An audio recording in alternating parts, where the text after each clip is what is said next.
Hey guys, All in Crypto here, and welcome back, ladies and gentlemen, for another YouTube video. In this video, I'm going to be discussing with you the fight that is taking place right now that has been a continuous battle for Bitcoin since its inception. Bitcoin is essentially in direct opposition with the US dollar and its status as the reserve currency of the world. We are seeing that become more and more evident. The news articles that I'm going to show with you are going to make this very apparent. We're going to be addressing it, and I think it's important, certainly for you guys that are new to the crypto space, to really get your head around what's going on. Bitcoin was created as a direct response for the 2008 financial crisis. This is why Satoshi came up with Bitcoin, because he understood that fiat systems around the world were really a control mechanism. Not only were they a control mechanism, but they were an unfair metric of value to go by that could really determine who was and wasn't in poverty. So we're going to address a number of things in this video, guys. We're going to talk about El Salvador. We're going to talk about the IMF. El Salvador's Bitcoin bill issues. IMF spokesperson Jerry Rice said El Salvador's plan to adopt Bitcoin as legal tender raises macroeconomic, financial and legal issues.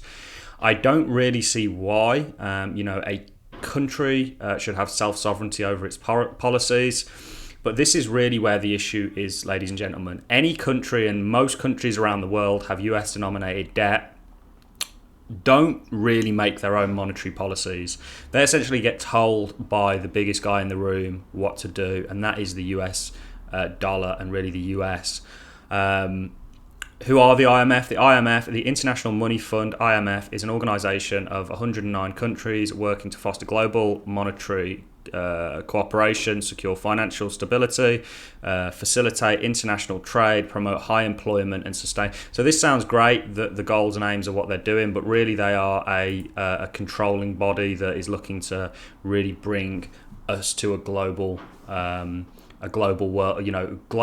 really moving towards globalization.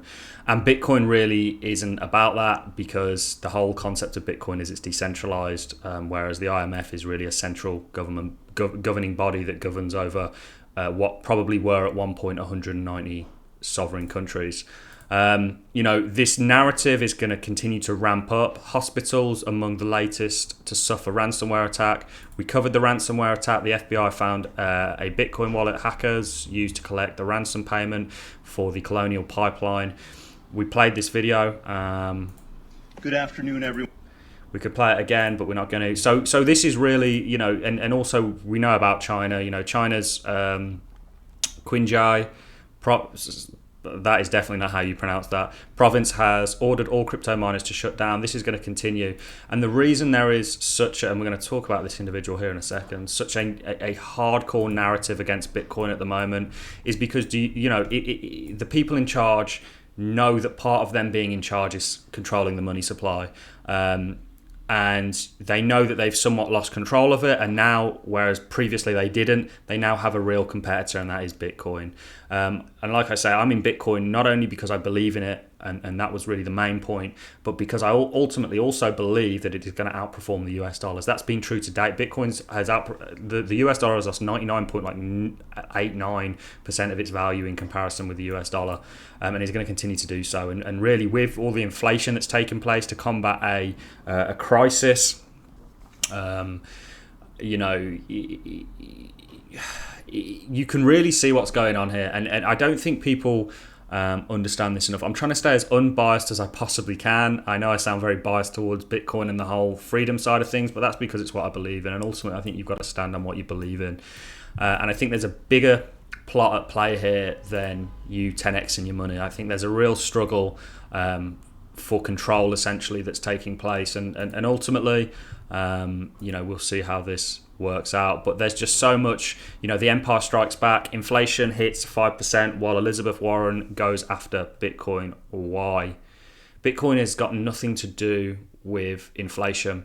It has been a beneficiary of inflation. That is absolutely apparent. If you look at the M1 and M2 money supply in comparison with Bitcoin, you can see that it makes a lot of sense. But it's not only, Gary Gensler said that he's got meme stocks in his scopes, and also Bitcoin. Do they not have more important things to worry about? And they should have been dealing with this a long time ago, but chose to ignore it, whether purposefully or not on purpose, and now it's come back full circle when we have, you know, a record number of, you know, we've never printed so much money.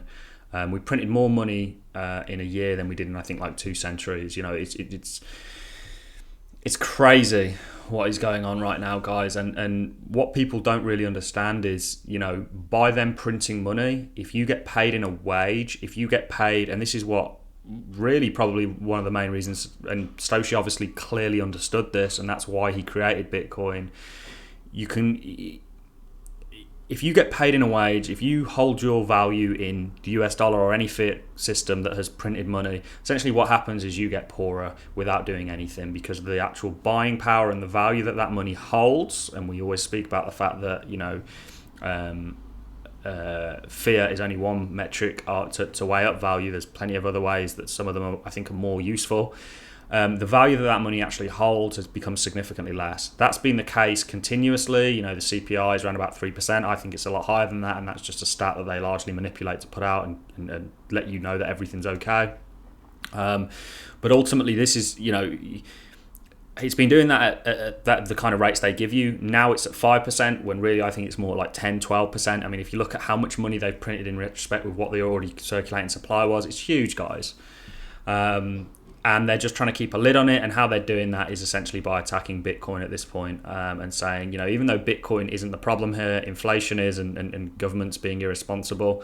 I think people think that I'm perhaps against governments. I'm absolutely not. I pay my taxes, and I actually believe in taxes. But I believe that those taxes should come with a responsibility to spend them wisely, or as if they were your own money, and do best with them, not just willy-nilly spend. And then, you know, we're getting well off the topic here, guys. So the fight that I'm talking about, and this is the narrative that you're really seeing being pushed at the moment, and it is ultimately, you know, playing quite a big role.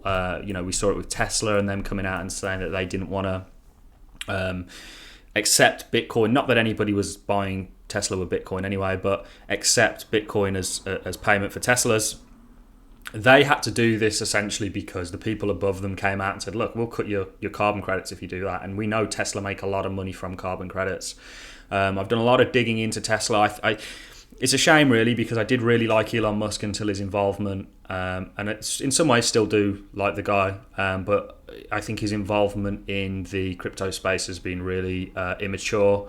And, you know, there should be consequences for it. And I ultimately think he's very much trying to provoke the SEC and really laugh in their face, but at the expense of millions of people at this point. So that's really all I have for you in this video. I just thought we'd go over that, understand the core principles of what's, you know, we talk about the crypto space. You've got thousands of cryptos now. But if you understand, right now you've got 10,403 cryptos in existence. If you understand, and this is where it all started with Bitcoin, we know Bitcoin's a driver of value in this space. If you understand the fight that is going on, you know, Bitcoin is essentially seeking out and trying to become the world reserve currency. And you're going to have a lot of pushback as a result of that.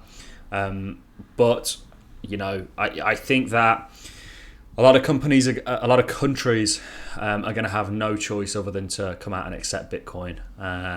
Because if they turned around now and decided to even harshly coordinate another attack, and I think there's going to be continuous attacks, but in a real kind of sense where they just outright, you know, outlaw it or something like that. And people say you can't ban Bitcoin.